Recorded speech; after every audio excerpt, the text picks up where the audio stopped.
Hello. If you guys are new here, my name is Joey from True North.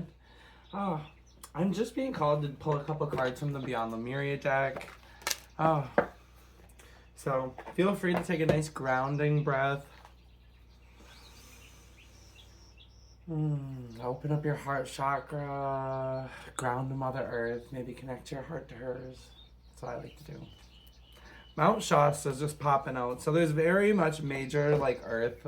It just, like, fell out. There's very much, like, major Earth Soul Star activation for a lot of people. There's also, like, light codes and, like, signs and symbols coming from the Earth. There's just, like, a very strong presence of nature right now psychically. And it's an excellent time to, like, really go out into nature to clear your head. And I just see that as activating, like, the signs, symptoms, synchronicities that you need. I see that as bringing about, like, some sort of, like, there's something that's clearing and, like, magic about being out in Mother Nature and being in her frequencies, and being, one with the earth for a while. So there's just certain light codes that we need to get from the earth, that I feel like another human is not just going to be able to give us. And that's very much like kind of what was resonating with me earlier. It was 11:11 as I was pulling in my driveway, and I'm seeing 11 here. So 11:11 could very much be a sign or synchronicity for you. But yeah, with the element of fire coming out, it's very much a place where we naturally and subconsciously transmute and release things that no longer serve us. And similarly, I feel like we are, the earth is transmuting symbols and information to us subconsciously, like where it is effortless, but they're also effortlessly pulling away. And that's this dualistic nature that I'm picking up on here today. Okay, so I just see this as, there's so much happening beyond the scenes, like when we are spending that time in nature, and connecting to the earth. And I'm just seeing this as the earth, like a connection, and it's body, mind, and soul that I'm looking at here. That's what I see. But also, fire is represented by the tetrahedron, which is a symbol here, or just a basic triangle. But in sacred geometry, it is represented by the tetrahedron. But yeah, so I just feel like it just speaks also to, like, the dualistic nature of everything. It's very much giving yin and yang energy. Okay, Spirit, where else is this going?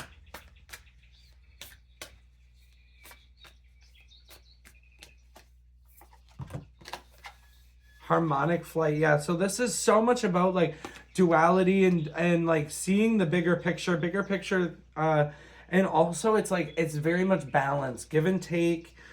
And it's about harmonious co-creation, okay? Creating with spirit, creating with nature, creating with Mother Earth. And so dragons could be big for some of you, listening. Or also maybe like Pleiadian consciousness, maybe you really identify with that. Sorry, I don't know why that was so hard. But yeah. And yeah, 11:11. Look at that. I'm not even making this up. Before that to even come out, I said it. So it's 7 and oh no, that's 10. How embarrassing. That's okay though. That's funny. Either way, it was 11:11 when I pulled in, and here's another 11. So it still stands. That's what I seen. Standing with it. It ships. All right. Yeah. But there's very much crown chakra. Like our crown chakra opens up and is able to receive these messages so much clearer. And that is what it is about nature too, is it really opens up our chakras to a higher degree, I feel like, just because of the natural frequency and the higher vibration of the nature around us. And it's we are literally in the divine, because all of nature is the divine. Yeah. More balance, more alignment. I'm actually going to pull the book because there's just something. I'm going to, like, kind of skim over these and see what they have in common that I may be missing. Duality creation, Kundalini, the rising phoenix. Bringing conflict into harmony. Yeah, so maybe for some of you, that you may be having tension, from different relationships. But this is also about our transformation, and the incredibleness of being alive, coalescence, infinite energy. What else, Spirit? Ooh, I like this. Alignment, inner integrity, being a vibrational match for what you want to bring in your life. Okay, and that's also too. So like the last video I posted, it was very much like, if you want a miracle, make a miracle, you know, create a miracle. Similarly, like if you want to move a mountain, you have to become a mountain. You have to be that solid foundation. Okay, and that's a lot of what this alignment is, you know. It's like really making sure that your actions are in alignment with your values and where you're trying to go, and this harmonic flight that you're trying to take. And I just see this so much as, again, limitlessness. That's what this is too. It's aligning with your limitless potential. It's aligning with your magic, okay? And not forgetting to give back to the earth, because the earth is giving to us constantly. So I think that's a large part of what this is too. I'm going to check on harmonic flight too, just to see what that is to say. Yeah. And that's how we seamlessly actualize our dreams. Seeing the divine in the eyes of another, relationships with deep bonds, karmic connections, clearing illusory projections, life-changing connections, transmuting dissonance, removing the heart armor, being seen. Yeah.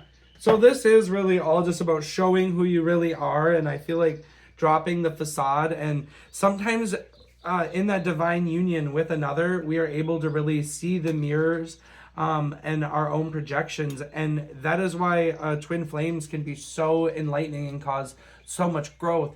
But similarly, you know, karmic relationships are there to help us rise above and to grow as well. They are just there to help us grow through our shadows, and they are mirrors into our shadow and the karmic debris that we have created through our actions on other people. You know, so I feel like so many people get so caught up in whether a relationship was good or bad, and not like what they could learn or take away from it. And yeah, sorry, like something just personally came to me that I just don't feel like sharing. But I'm just not ready to talk about. But so, yeah, there's very much an energy of, give me a minute, guys. That just caused some trauma. Hold on. Okay, I'm back, guys.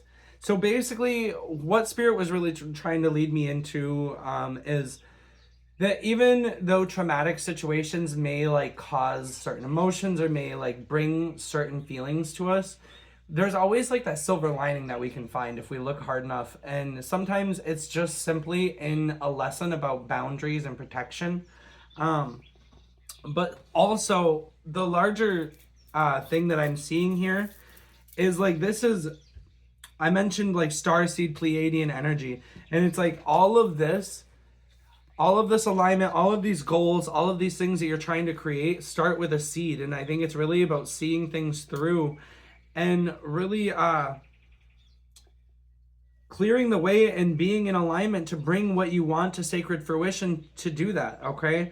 And I think a lot of this harmonic flight is, it's about teamwork and other people helping you, but similarly, it's also about stepping out of victim mentality and being able to recognize things that trigger you in another, or things that you love, as either being things that are meant to help ascend you, or also, you know, if it's things that you love, you know, it's things that you embody, you know, like it is something that you have the potential to become. So I think instead of like looking at someone and seeing envy, look at them and see like joy, because if they can embody that, then so can you, you know? And similarly, you know, like when you look at someone that's bothering you, and it's like, look at maybe ways that you've done that in the past, or, you know, a lot of times it's a lack of consciousness or various things like that. Yeah, and simple perspective shifts, but also be very in tune of where you're being drawn to, particularly in nature, because it really could lead you to a synchronistic outcome. Could really lead you to that yeah. And don't be afraid to go alone. Don't be afraid to go alone. And I feel like a lot of us have just gotten through and maybe cleared karmic relationships, I'm hearing, you know. There's just very much inner alignment. Yeah, very much inner alignment. And I feel like there's just such a strong connection to our star seeds, and it's like connecting to your own internal magic and like, where did I come from and what am I here to really do and create, you know? And I feel like that's just that those questions alone are such powerful, moving things that really, when you ask yourself those things, like that opens our crown chakra and enables us to actually receive, you know? Just being open to asking those questions makes you open to receive, is what I'm hearing. Yeah. And I think that a lot of the answers that we want about external are going to be answered from the inside, you know? I think a lot, yeah, I'm just seeing with this internal explorer, it's like looking, your answer is going to come from within inside. It's very much giving hermit energy. Yeah. Root chakra. Yeah, you got to get to the root of the issue. And it's like into the root of where you're going, and that is your own limitlessness. That is your connection to source. That is your connection to divinity. Period. And our ancient future. So this karmic debris and like all of this stuff that these projections that you're collapsing and clearing and transmuting is all part of how we are accessing our ancient future, you know? That is, you know, you're integrating star seed knowledge into our new future, okay? And that is part of it, you know? We are using ancient technologies that have been almost lost or forgotten at periods of times, and we are now utilizing those to see the blueprints for our new future. It's absolutely magical. So, and again, I said it before, but here is like the fish. It's literally yin and yang energy. Yeah. Yep. And for a lot of us, I feel like it's again, like, and this is going back to the other reading I just did, and it's multiple, but I feel like so many of us are in the process of these karmic clearings, and like, it's not just about our manifestations either. It's about embodying the divine masculine and the divine feminine. It's about being able to seamlessly navigate the cycles, because by intuitively knowing which energy we're supposed to be in and embodying, you know, and we figure this out from looking within, from being in alignment with our integrity and our heart, you know, and trusting where we're guided. And, you know, when you align yourself with your heart and your integrity, trusting that that's enough and that's the path to be on. Yeah. And that's when when you align with your heart and your integrity, that's when you can really let go and free yourself of like this guilt and like this, what should I be doing? Because you're in alignment with your heart already. You're already in alignment with your integrity, and that's all that matters. So powerful. Yeah, what else? Sister friend. Yeah. So I think that they just really want you to be mindful of how you're perceiving challenges, how you're perceiving other people, and how you're really utilizing all of these experiences to your advantage. You know, it's really about maximizing what you can gain or learn out of each relationship or situation, to really bring yourself to that higher vibration, to ascend yourself further if that's your goal. Yeah. And there's so much like this energy of balance coming into the middle, which also now it's like I'm being drawn to something that I seen earlier, where someone was psychically shown a Vesica Pisces. And so a Vesica Pisces is like the two overlapping circles. It'll often be used in Christian. It's like the fish with the cross in it. But it's older than the Christian church. And the Vesica Pisces is representing, it's known to represent balance and two opposing forces, and like finding the middle ground in there to really, it's like the sweet spot to ascend. And it was utilized by the depiction of Jesus and the three crosses, where the Luciferic beings were on the left, and they understood spirituality, and they really didn't understand the point of incarnating physically and being on this earth, okay? And so they geared all towards like the spiritual growth and like the astral, and they didn't really want to be in their bodies. And then there were the other, I can't remember the name of them, but these beings were pretty much just, they didn't see the spiritual significance, and they had been consumed with earthly desires and materials, and they didn't see really the point in being spiritual. And Jesus was in the middle on his cross, or Yeshua, and he represents the balance and the inner divinity and the creation of heaven on earth, which is what Lemuria is. Lemuria is creating heaven on earth. Okay, so I think so many people get so misconstrued about how to do that, but it's really just a matter of living in balance, living from integrity and living from your heart. Okay, and compassion too. Compassion for one another is major.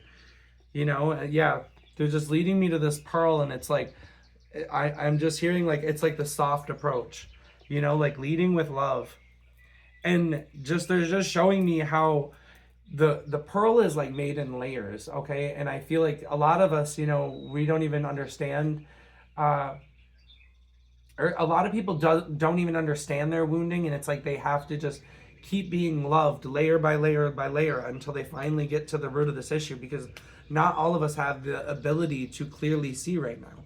A lot of us do, and a lot of us are waking up, but there are still those people that don't have the ability to see. And sometimes our light can be blinding to them. Sometimes it can be intimidating to them, because when they look at us, they see the work that they are not putting in yet, or that they haven't been able to figure out. So I feel like a lot of this, we're being called to really be compassionate with the projections that people cast upon us right now, and to answer that from a place of love, and to go internally and ask ourselves, why are they hurting like that? Is this me, or is this just a projection of what they're experiencing? And how have I maybe made someone feel like that in the past? How have I maybe belittled, or what have you, to someone in the past that I'm now experiencing this? Life is happening for you, not to you. Yeah. Okay, so there's the 1111. There's the 1111. Boom. Boom. 1111. I knew it was trying to come out. Oh. Also 777's coming through. Maybe those. But yeah, there's very much a sense of, and I feel like a lot of this is bringing you to a place, like this message is bringing you to a place so you can more harmoniously co-create and communicate with your fellow light workers, like with your fellow people around you, with your family who might not be as woke as you. You might be the black sheep, you might be the first person woke up. If you're aligning with this, you most likely are. You most likely are the starseed of your family. You're most likely the most awake person around you, okay? Because this channel is not for people that are sleeping still. So if you're aligned with this, you are the one carrying this weight, and I understand how frustrating it can be. I understand how tiring it can be. I do. But we have to draw on our compassion and our integrity and our love to really be patient. Be patient with these projections. Be patient with this hate.